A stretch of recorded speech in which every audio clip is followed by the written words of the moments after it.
안녕하세요. 안녕하세요. 자, 오늘 조리원리 이제 모의고사 보도록 할 거고요.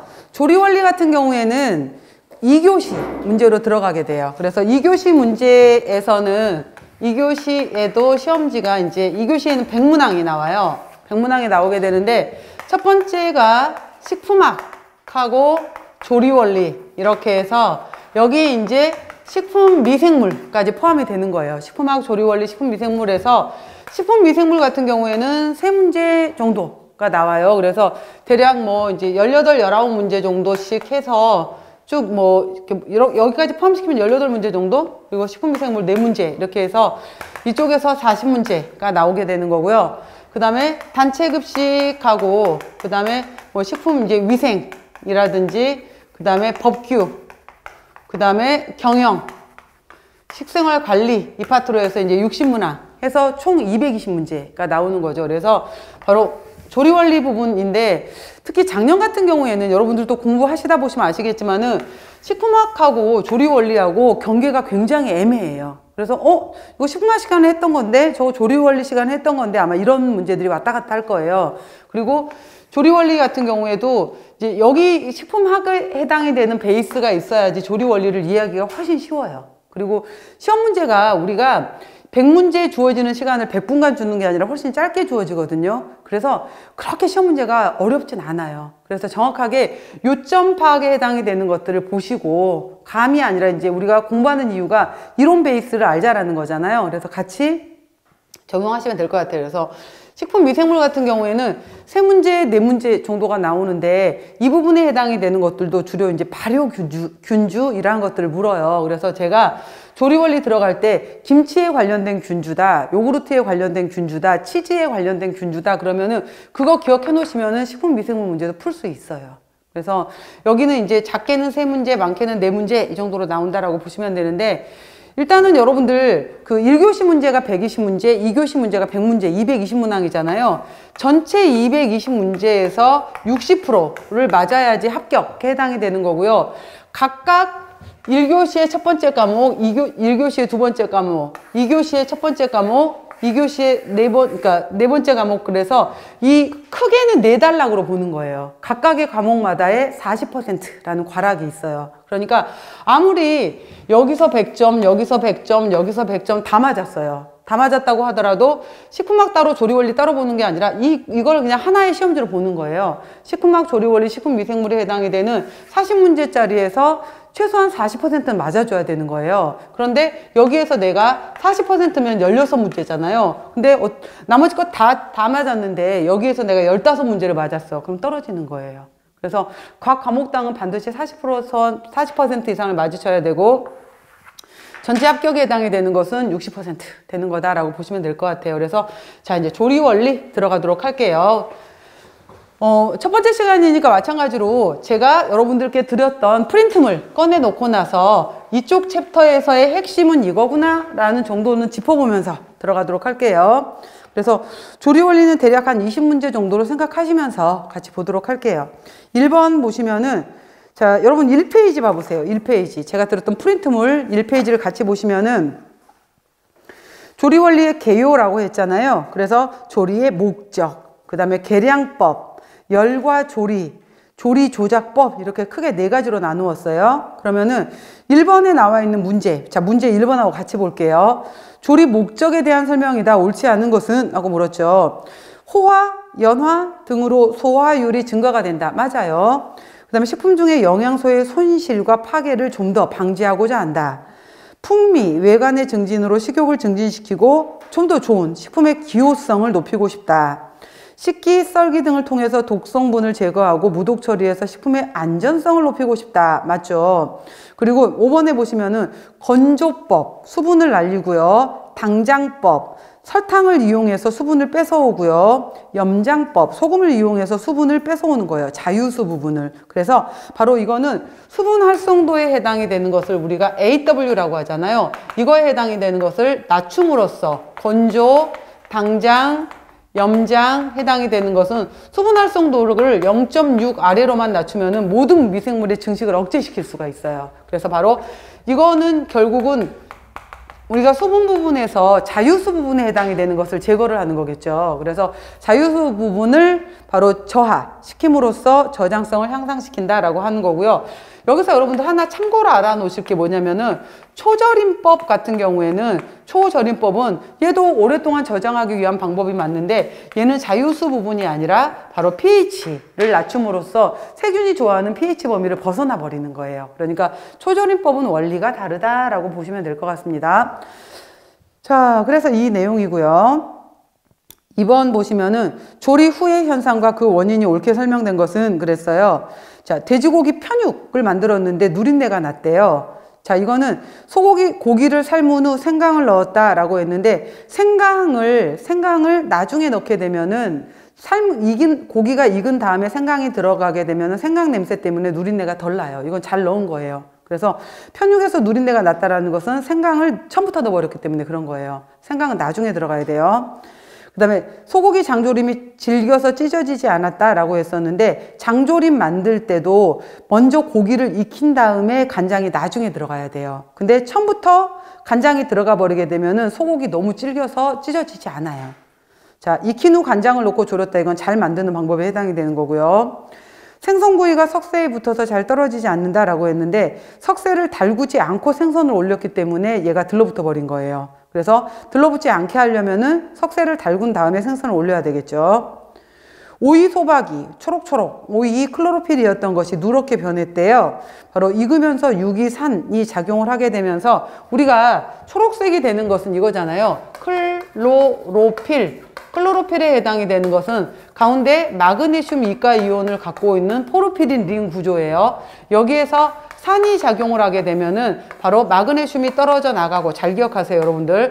마그네슘이 떨어져 나가고 여기 자리에 수소가 들어가는 형태로 바뀌어 버리게 돼요. 그러면 여기 클로로필 초록색이었던 것이 바로 페오피틴이 되면서 녹갈색으로 변한다라는 거예요. 그래서 페오피틴이고 여기에서 더 산이 진행이 되면은 녹갈색이었던 것에서 페오피틴은 그나마 녹색을 갖고 있는 녹갈색이었었는데 아예 누렇게 떠버리는 갈색으로 가버려요. 이때를 우리가 페오포비드가 되었다라고 하는 거예요. 그래서 클로로필에서 페오피틴, 페오포비드 이렇게 순서대로 간다라는 것도 봐 놓으세요. 클로로필, 페오피틴, 페오포비드. 도넛에 기름이 다량 흡수가 되었다라고 했는데 도넛의 경우에는 여러분들 도넛은 튀김에 해당이 되는 것들 중에서 가장 온도가 낮은 데서 튀겨요.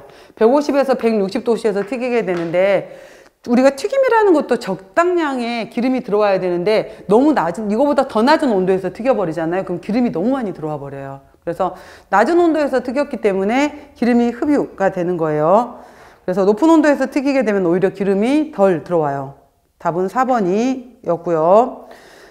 3번 보시면은 마이크로웨이브 오븐, 전자레인지 말하는 거예요. 전자레인지에 대한 특징으로 옳은 것은 전자레인지는 극초단파 내부에 마그네트론이라는 장치가 있어요. 그래서 식품이 자기가 갖고 있는 수분을 이용해요. 그래서 내부 마찰열로 가열되는 방식으로 식품의 중량 감소가 쉽게 일어나요. 그래서 전자레인지에서 이용했던 것들은 나중에 금방 딱딱해져 버리잖아요. 그게 자기 수분을 이용했기 때문에 그런 거예요. 전자레인지에서 조리한 고구마는 삶은 것보다 산화효소 실알로 색이 곱게 유지되고 단맛도 높다라고 했는데 아니에요. 맛 없어요. 고구마의 경우에 우리가 특히 이 고구마 얘기가 나오게 되면은 군고구마로 만든 것이 제일, 같은 고구마라도 쪘느냐 튀겼느냐 구웠느냐 했을 때 군고구마가 제일 당도가 높거든요. 그 이유가 60에서 65도씨 정도에 노출이 되었었을 때 고구마가 가지고 있었던 베타 아밀라제가 작용을 하게 되면서 이거에 의해서 가장 단맛이 많이 일어나게 돼요. 그래서 바로 이제 군고구마는 이 정도 온도에서 노출이 되었을 때 제일 달고 맛있는 거예요. 근데 전자레인지는 온도 조절이 안 돼요. 온도 조절이 안 되기 때문에 순식간에 60에서 65도씨를 통과해서 더 높은 온도로 올라가 버리기 때문에 익을 수는 있지만 단맛은 없어요. 부족해요. 그래서 바로 군고구마 같은 경우에 나오면은 베타아밀라제는 60에서 65도 이렇게 보시면 돼요.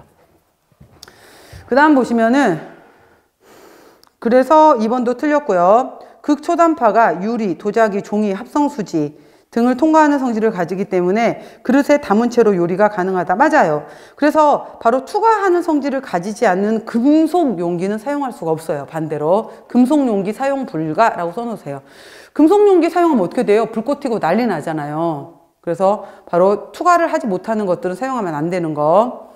육류 조리 시 갈변 현상이 일어나지 않는 장점이 있다. 여러분들 고기가 노릇노릇 갈색으로 맛있게 익어줘야 되는데 회색 빛깔이라고 생각해 보세요. 맛없잖아. 그래서 갈변이 일어나지 않는 것을 오히려 장점으로 보는 게 아니라 단점으로 봐야 되는 거예요.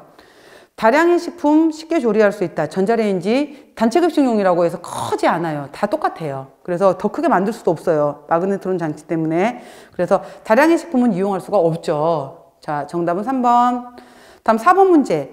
전분 문제에서 여러분들 바로 노화, 호화, 호정화, 당화 굉장히 중요해요. 보시면은 여기 노화에 관련된 문제잖아요. 노화 같은 경우는 꼭 기억하셔야 되는 것이 뭐냐면은 먼저 온도에 따라서도 노화가 일어나고요. 수분에 따라서도 노화가 일어나게 되고요. 이러는데 온도는 노화가 쉽게 일어나는 온도는 0에서 60도씨 사이에서 제일 많이 일어나요. 여기 사이에서.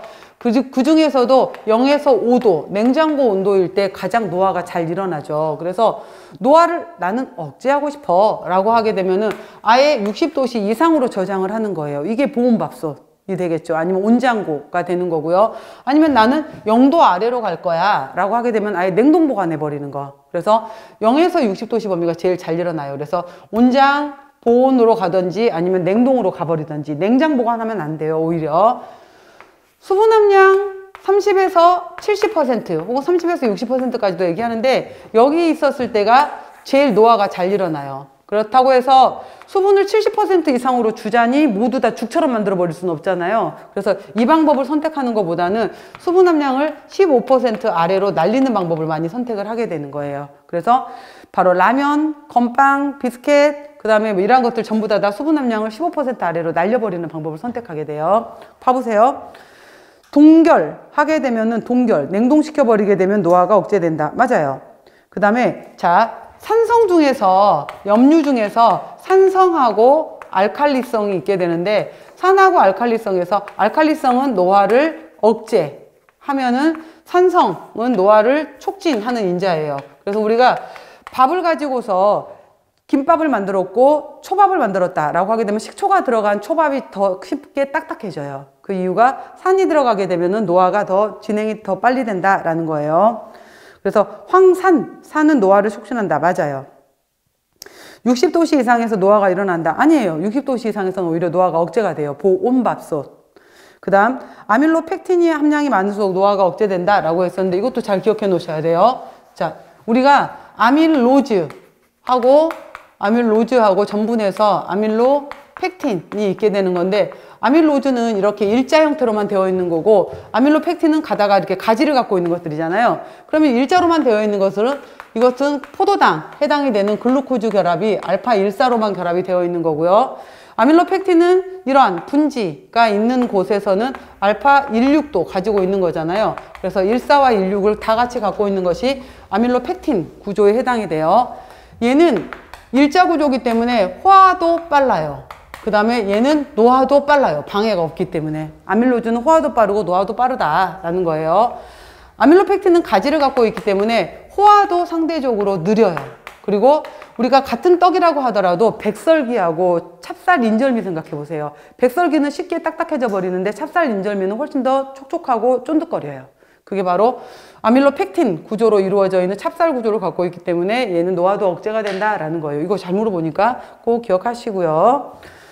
자, 그래서 아밀로펙틴 함량이 많을수록 노화가 억제가 된다. 맞아요. 수분 함량이 15% 이하일 때 노화가 억제된다. 맞아요. 그죠? 그래서 노화 문제 잘 물어보니까 알아놓으시고요. 4번에 3번. 다음 5번 보시면은 쌀을 도정할수록 그 비율이 증가하는 것은? 하고 물었잖아요. 이 말이에요. 우리가 쌀이 이렇게 이제 벼채로 있었어요. 그랬을 때 완격, 겉껍질을 벗겨낸 것을 우리가 현미라고 하게 돼요. 그럼 현미 같은 경우에는 바깥쪽에 해당이 되는 겨층도 갖고 있게 되고요. 쌀 눈에 해당이 되는 배아 부분도 갖고 있어요. 그래서 이 겨층하고 배아를 하나도 깎아내지 않은 것이 현미예요. 그리고 다 깎아버렸어. 다 깎아버려서 이렇게 다 깎아서 이런 형태를 갖고 있는 거. 제가 분홍색으로 그리는 이 형태만 갖고 있는 것을 우리가 백미라고 하게 돼요. 백미. 그래서 이렇게 되는 건데 겨층하고 배아 부분에 영양가가 사실 많이 있어요. 겨층에 여러 가지 섬유소, 단백질, 그 다음에 무기질, 그 다음에 뭐 지방 이런 것들, 티아민 이런 것들도 겨층하고 배아 부분에 많거든요. 쌀로 부분에 특히 비타민 B1이 많고. 그래서 요즘은 웬만하면 현미로 먹잖아요. 그리고 밥솥들도 다 이제 집에 있는 밥솥도 다 압력밥솥이고 이러다 보니까. 그래서 안에서 밖으로 그럼 좋은 건 뭐야? 라고 하게 되면은 많이 깎아서 이렇게 백미 형태로만 들어있다 라고 하게 되면은 안으로 들어오게 될수록 탄수화물만 많아져요. 탄수화물만 많아지면은 거칠지가 않아, 입에서. 훨씬 단맛도 좋아지고 물성도 좋아지고 그래서 그러는 거지만은 영양가 상으로 봤었을 때는 겨층하고 배아가 있는 것이 더 좋다라는 얘기예요. 봐보세요. 그러면은 쌀을 도정할수록 그 비율이 많이 도정할수록 백미만 남을수록 이 뜻이에요. 많이 도정할수록 그 비율이 증가하는 영양소는 뭐가 돼야 될까요? 탄수화물 이렇게 와야 되겠죠. 답은 5번. 자, 전분의 당화 과정을 이용해서 만든 음식은 그랬잖아요. 자, 이거 문제 물어봐요. 작년 기출 문제였었고요. 이렇게 보시게 되면은 전분에서 우리가 호화가 이루어져 있었다. 노화가 이루어져 있다. 당화가 이루어져 있다. 호정화가 이루어졌다. 전분에서의 겔화가 이루어졌다. 이 정의가 무엇인지를 알아야 되겠죠. 그러면은 호화는 뭐냐? 물, 열이 들어가서 익은 거예요. 그럼 물과 열이 들어가면서 익은 게 뭐냐? 쌀에서 밥이 되고, 쌀에서 떡이 되고, 밀가루에서 빵이 되고, 그죠? 이러한 것들은 다 호화라고 볼 수가 있어요. 그 다음에 노화는 뭐냐라고 하게 되면은 호화가 됐던 알파, 전분에 해당이 되는 것들이 다시 수소결합이 이루어지면서 다시 베타 상태처럼 바뀌려고 하는 것들. 그래서 딱딱해져 버린 밥, 딱딱해져 버린 떡 이러한 것들을 우리가 노화다 이렇게 얘기를 하겠죠. 당화는 뭐냐? 우리가 밥알 자체를 입에 넣었을 땐 단맛이 안 나요. 감자 자체를 입에 처음에 넣었을 땐 바로 단맛이 안 나요. 근데 삼키지 말고 침으로 계속해서 10번, 20번 씹어보게 되면 단맛이 나요, 밥에서. 이거는 바로 전분을 효소나 산 이런 것들을 이용해서 당으로 분해를 시키게 되면은 단맛이 엄청나게 많아지게 돼요. 이걸 우리가 당화라고 하는 거예요. 그래서 바로 이 효소에 들어가는 거에 베타아밀라제, 알파아밀라제, 글루코아밀라제 이런 것들이 들어가는 거예요. 그래서 단맛이 많이 생겨나는 거. 전분은 아까 제가 이렇게 그랬잖아요. 아밀로즈, 아밀로펙틴이 된다라고 했었는데 이러한 포도당들이 수십 개, 수백 개가 결합되어 있는 형태잖아요. 이거 전체가 다 이렇게 길게 사슬로 연결되어 있었을 때는 당장은 단맛이 안 난단 말이에요. 근데 이거를 끊어서 하나나 두 개짜리로 끊어 놓게 되면 단맛이 확 일어나게 되는 거죠. 그래서 바로 그거를 우리가 당화라고 하는 거예요. 호정화는 뭐냐? 이거는 고온이고요. 건열이에요. 그래서 얘는 바로 누룽지가 됐다거나 아니면 토스트가 된다거나 아니면 팝콘이 된다거나 그러니까 즉 이거는 이미 만들어진 밥에서 누룽지가 된 것, 이미 만들어진 식빵에서 토스트가 된 것, 그 다음에 옥수수 같은 경우에 물 넣지 않고 뻥이요 커지는 거. 그래서 물 없이 바로 이제 될 수 있는 것을 우리가 호정화라고 한다라는 거예요. 계란은 뭐냐? 호화되었던 것을 냉각을 시켰더니 겔화가 이루어진 거예요. 겔화가 이루어진 건데 바로 흐를 수 있었던 졸 같은 거에서 흐르지 못하는 겔 형태로 바뀐 거예요. 근데 이걸 모두 다 일어나는 것이 아니라 바로 이제 아밀로즈에 해당이 되는 것들의 엉김성으로 인해서 일어난다라고 해서 대표적인 것이 바로 묵이 되는 거예요. 그래서 도토리묵, 메밀묵, 청포묵 이러한 동부묵 이렇게 해서 이러한 묵에 해당이 되는 것들이 흐를 수 있었던 뜨거울 때는 죽처럼 보였어요. 근데 얘를 냉각을 시켰더니 겔처럼 묵이 되었네. 이걸 겔화라고 하는 거예요. 그래서 호화, 노화, 당화, 호정화, 겔화 이건 잘 물어보니까 잘 알아 놓으셔야 돼요. 자, 여러분들 1페이지 봐보세요. 프린트물 1페이지 보시면은 거기 밑에 보시면 곡류, 서류, 두류의 조류에서 곡류 자, 안으로 들어갈수록 백미로 갈수록 탄수화물 소화율은 높아진다. 대신 껍질, 곁 쪽에 있었던 단백질, 비타민, 무기질은 낮아진다. 이 얘기예요.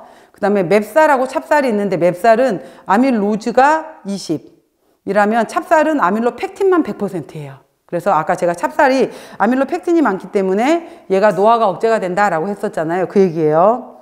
그 다음에 각 곡류의 대표적인 단백질 오리제닌, 호르데인, 글루텐 이런 것들이 있고요. 넘겨보세요. 밥 짓는 원리 써놨고요. 떡 같은 경우에도 쪘느냐, 시루에 넣어서 쪘느냐, 수증기로, 아니면은 떡매를 이용해서 쳤느냐, 치는 떡, 끓는 물에서 삶아내느냐, 아니면은 기름을 두르고 지져내느냐, 지지는 떡, 이렇게 해서 찌는 떡, 치는 떡, 삶는 떡, 지지는 떡, 이렇게 나누기도 해요.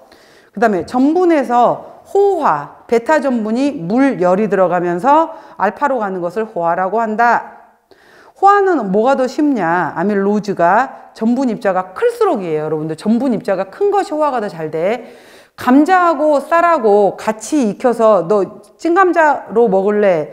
밥으로 해서 먹을래? 라고 할 때 시간이 누가 더 짧아? 라고 하게 되면 감자 고구마 익히는 시간이 더 짧아요. 왜? 전분 입자가 커서 훨씬 더 열의 반응을 더 많이 받아요. 자, 전분 입자의 크기가 클수록이에요. 그 다음 불려놨던 것들, 수침, 온도가 높을수록 이런 것들. 하지만 산, 설탕, 지방은 호화를 방해한다라는 내용도 있고요. 자, 노화는 알파화 되었던 전분이 다시 베타 상태로 되돌아가려고 해. 굳으면서 딱딱해진다. 다시 수소결합이 이루어지는 거예요. 자, 노화 속도가 빠른 것, 아밀로즈일수록 온도 0에서 60도, 그 다음에 수분 함량 30에서 70%일 때. 그래서 아까 제가 노화를 방지하는 조건, 수분을 조절하든지 온도를 조절하든지, 그다음에 설탕을 이용하거나 유화제를 이용하게 돼도 유화제, 모노글리세라이드, 디글리세라이드 같은 경우는 바로 수소결합이 되는 것을 방해하더라 라는 내용도 있어요. 유화제는 보통 빵에서 많이 사용해요. 호정화, 건열, 고온, 미숫가루, 뻥튀기, 누룽지, 루 이러한 것들. 당화 과정, 자, 전분을 이용해서 산이나 효소를 통해서 단맛을 만들어내는 거예요. 식혜, 조청, 엿, 고추장, 콘시럽에 이용한다라고 했고요. 계라에는 바로 호화가 일어난 다음에 냉각을 시켰더니 겔레이션이 됐다. 이건 아밀로즈의 옮김성이다 라고 해서 바로 도토리묵, 메밀묵, 청포묵 이렇게 설명했던 거예요. 자, 교재 봐보세요. 문제 보시면은 6번에 그래서 전분의 당화 과정을 이용해서 만든 음식은 하고 물었잖아요. 정답은 몇 번이 돼야 될까요, 여러분들? 4번이 돼야 되겠죠. 증편은 떡은 호화, 흰죽은 호화, 식빵도 호화, 뻥튀기는 호정화. 그죠? 그래서 당화 과정이 된 것은 콘시럽이다. 옥수수 전분을 시럽으로 만든 거예요. 7번.